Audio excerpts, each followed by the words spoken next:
Many of our previous episodes have covered the reality that China's economy has been sluggish, and youth unemployment is at an all-time high. According to the Chinese government, more than 20% of job seekers between the ages of 16 and 24 can't find work. The Chinese government's figures are usually retouched. Now, even the Chinese public has come to see the problem. For example, this Chinese man is describing the fabricating techniques used by the Chinese government and institutions. I saw a statistic today. It said the unemployment rate for young people between the ages of 16 and 24 reached 20.4% in April. That is more than 20%. Of course, it excludes those who were flexibly employed. So, you know what it means. I'm afraid that the real figure is difficult to tell.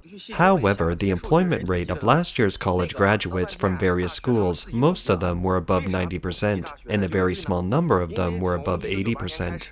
I feel that you shouldn't fool us so blatantly, right?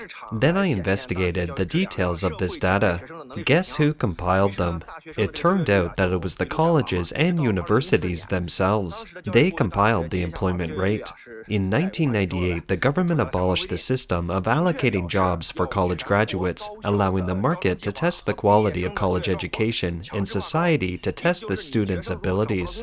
As a result, the employment rate of college students dropped straight down. In 2004, the then Ministry of Education could no longer tolerate the falling employment rate of college graduates and issued a relevant regulation. It explicitly stated that the enrollment of the national colleges and universities must be linked with the employment status of their graduates.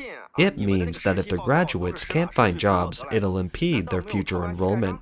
If a college can't admit students, how can it charge tuition, right?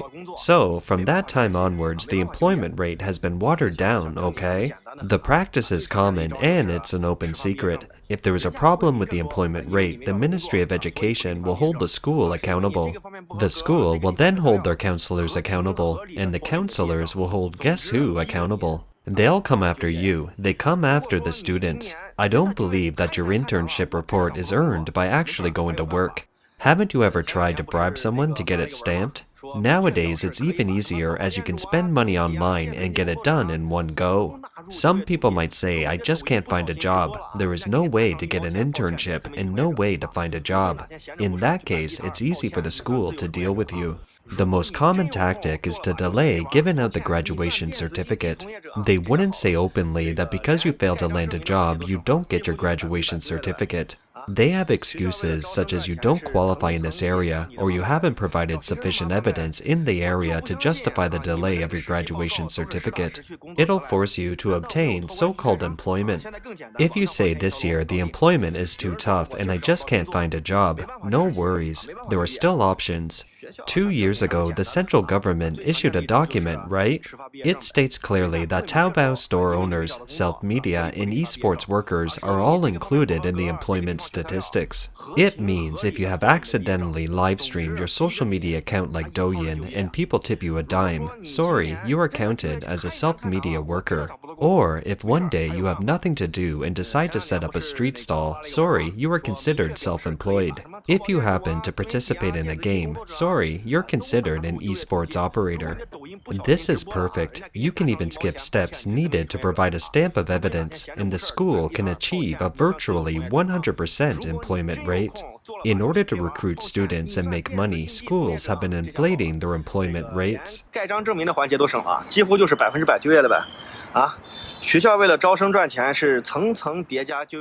What the man described aligns well with what Chinese officials are doing.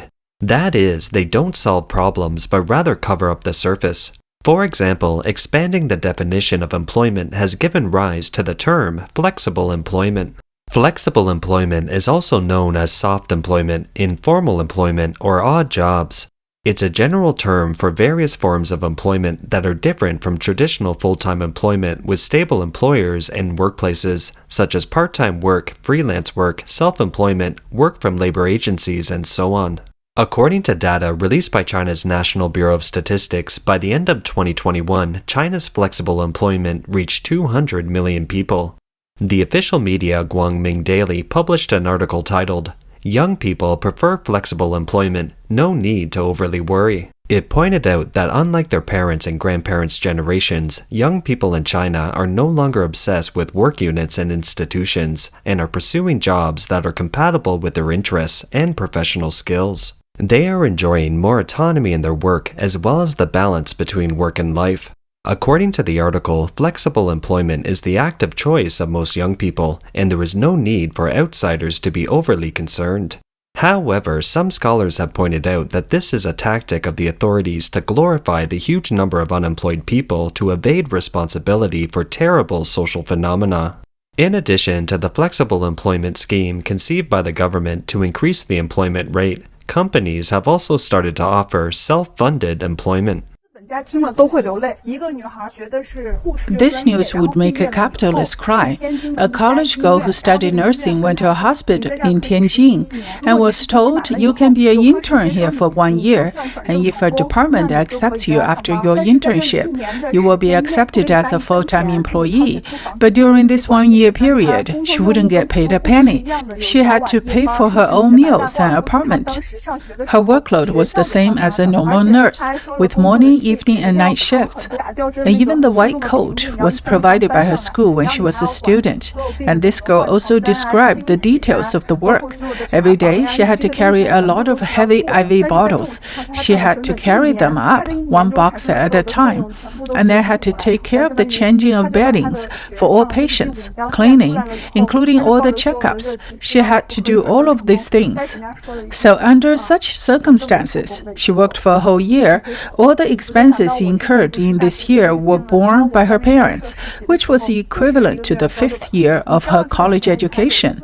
Now, after a year, with all enthusiasm, she hoped that she could be accepted as a full-time employee, but she was told, "Oh, the conversion doesn't work out.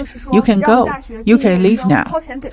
It made me think of myself when I used to study journalism in college. I had to pay 600 yuan to do my internship at that newspaper. I had to pay to be eligible for an internship at that place. So do you understand what the other experts said?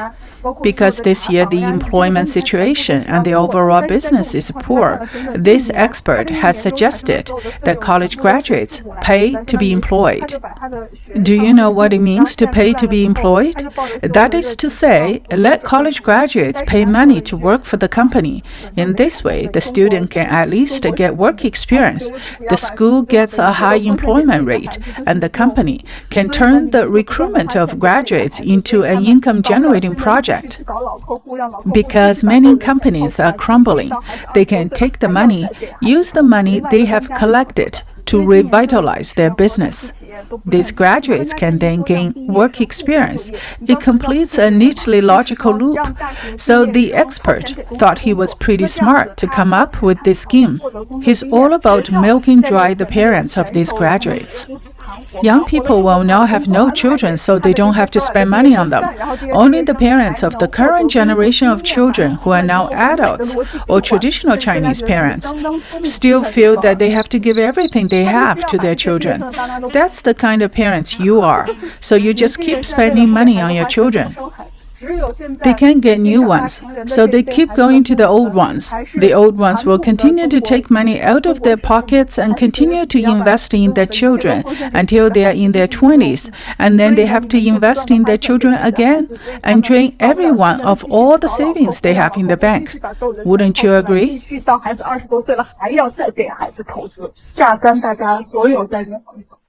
The CCP's media often writes, "Only through struggle and dedication can the young generation realize the great rejuvenation of the Chinese nation." Now, more and more young people are realizing that dedication doesn't lead to a good life, but rather to a deteriorating one. In order not to let the next generation endure the same kind of high pressure, many of them choose not to get married. For more information about the phenomena of non-marriage in China, you can check out this episode of China Insights, The Phenomena of Non-Marriage in China. Why does the Chinese government want to spruce up its employment rate? It's because the CCP has been asking the media to tell the story of China's economic development in the new era since the beginning of this year. On January 1st, Xi Jinping issued a directive through the Economic Daily News, an official media outlet, asking the media to tell the story of China's economic development in the new era well. Then, on January 4th, Xi's top official called for the media to do the same thing at a meeting of the national propaganda ministers of the CCP. On May 30th, China's Development Research Center published an article in the official media to sing the praises of the economy. The article began by praising Xi Jinping, saying that under the guidance of Xi Jinping's economic thinking, economic development has formed an important advantage. If you are familiar with the CCP's way of doing things, you will know that you have to read it the other way around in order to see the truth of China's situation. I'm a college graduate, majoring in preschool education. What I have applied for is all that I'm trained to do. All I have been looking for is personnel, administration, recruiting for receptionists, and so on. I started in March and have been going since then. 100 or 200 resumes were submitted. I do it every day. They just don't reply after reading the resume. Some people would like to know a little bit about me. Once they confirmed that I'm a native in Shanghai, they would ask, I think you Shanghainese have a home, a car, and don't need money. I would reply, you assume that all Shanghainese have a home, a car, and don't need money. Yes, all Shanghainese are like that. He already said so. I don't want to argue. I'm also very frustrated, but I know this is beyond my control. I can't change it. I just want them not to exclude Shanghainese. There was a joke in China a decade ago that graduation meant unemployment, but now it's looking more and more like a reality.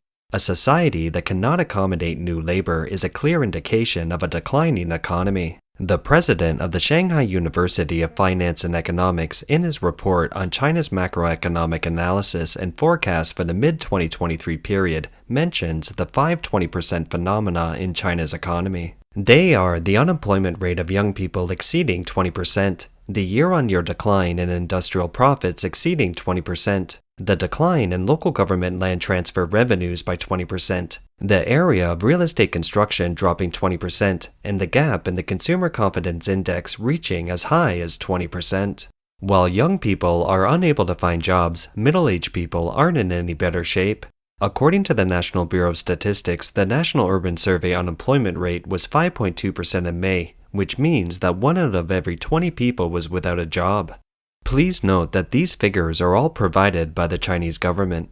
With the global economy on a downward spiral and internet giants and foreign enterprises laying off their middle management, some middle-aged people who used to be well paid have lost their jobs. They are the breadwinners of a family and are feeling the blow of unemployment even more keenly.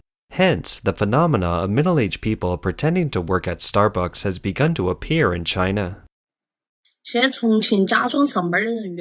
There are more and more people pretending to go to work in Chongqing. One group of unemployed people after another go to the library to swipe their cell phones for the whole day. There are also people who sit in Starbucks and McDonald's from 10 o'clock in the morning until 6 o'clock in the afternoon with a laptop in front of them, but no one will order a drink. These people leave home early in the morning and go home late at night, pretending to work. When it gets to the payday, they would hand over a portion of their paychecks to their wives and parents on time.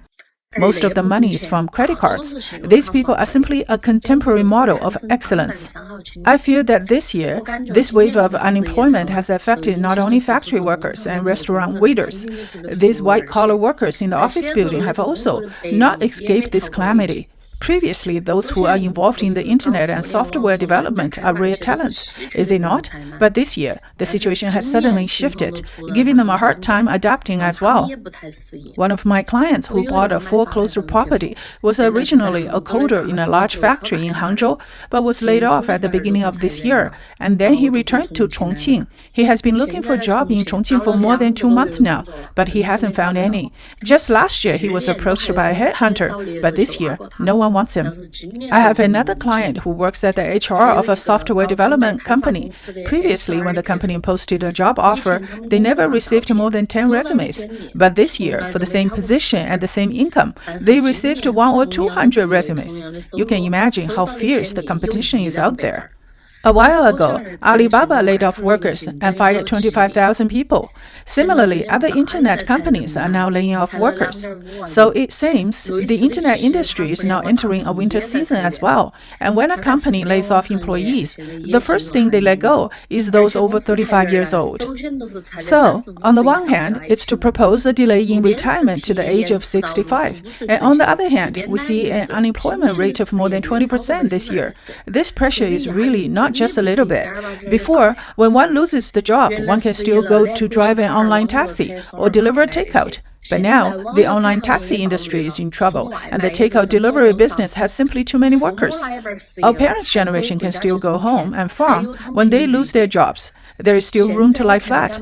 Now you see, if anyone dares to lie flat, basically, everyone has a car loan and a mortgage, even if you have bought the home with cash. When you live in the city, you have to pay for fuel. When you use the toilet, you have to pay for the water to flush the toilet. Even if you don't eat and drink, you have to pay for the property management fee.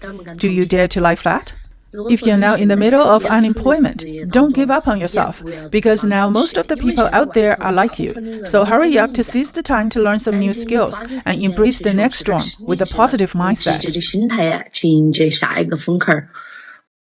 In May 2023, Xi Jinping wrote back to students at China Agricultural University, urging young people to look for hardships and to go deep into the fields and villages, solve problems of public livelihoods, and study and learn in the service of rural revitalization.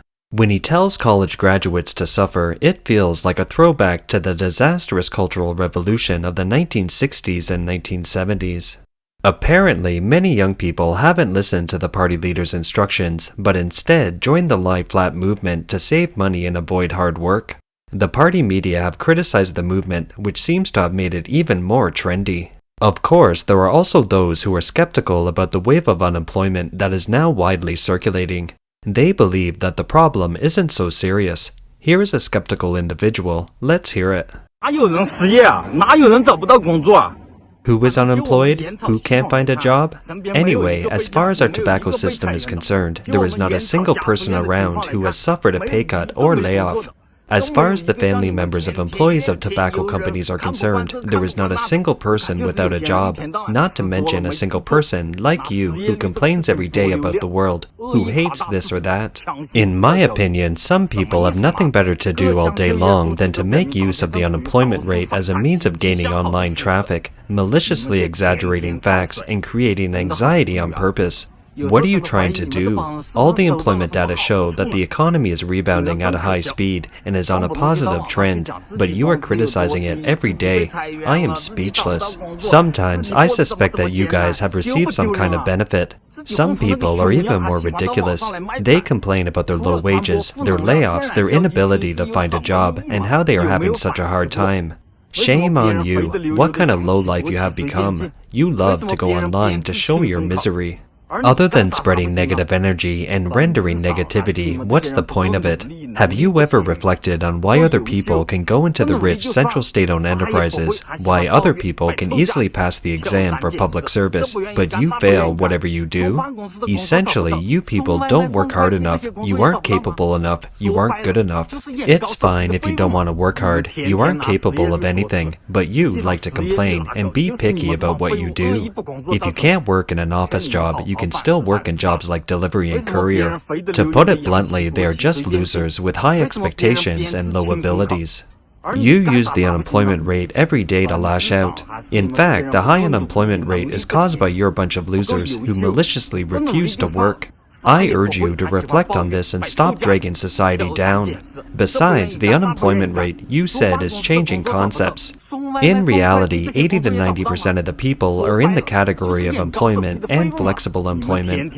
Many of them choose not to be employed for the time being in order to have a better career, prepare for the public servant examination, and graduate school. They choose not to be employed for the time being or just have a temporary job. So, are they considered unemployed? This group of people is in slow employment. If they went ashore, they would do better than you all. There is also a part where they are freelancers, engaged in self-media, or run some small business. They aren't willing to endure the boring work of sitting in an office. Can this be regarded as unemployment? In addition to these people, the remaining majority is estimated to be those who I mentioned previously. These losers aren't capable but have high expectations. In this group of people, you can't really blame others, you can only blame yourself. You don't have the kind of family status we have, so don't you dare to consider a job close to home. Jobs like these don't concern you. It requires that you must work hard since your professional ability isn't good. You must get ready for hard work. Easy work can't be found, but hard work with high intensity is still in short supply.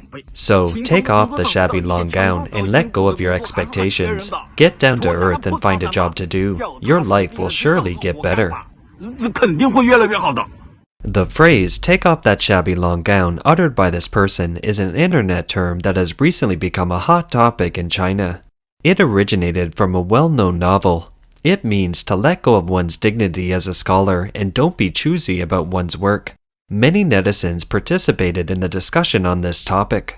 The man's remarks coincided with Xi Jinping's remarks on suffering, making it sound like a form of highbrow bashing. After all, too many undergraduates and graduate students have long since taken off the tattered long gowns of their scholars. It's probably not enough. They might have to prepare themselves for even more hardships in the future. 大家好，我是梁丹丁。 Hello, my name is Liang Dan-ding. My undergraduate degree is from the law school of Jilin University. This is my undergraduate certificate, my bachelor's degree certificate from Jilin University, my master's degree certificate from the Renmin University of China, the master's degree certificate from the University of Renmin, China, and my professional qualification certificate from the judicial examination. These 2 days are the college entrance examination. Well, here I wish every student at the college entrance examination, may all of you realize your dreams and achieve success. 愿大家都能美梦成真，金榜题名。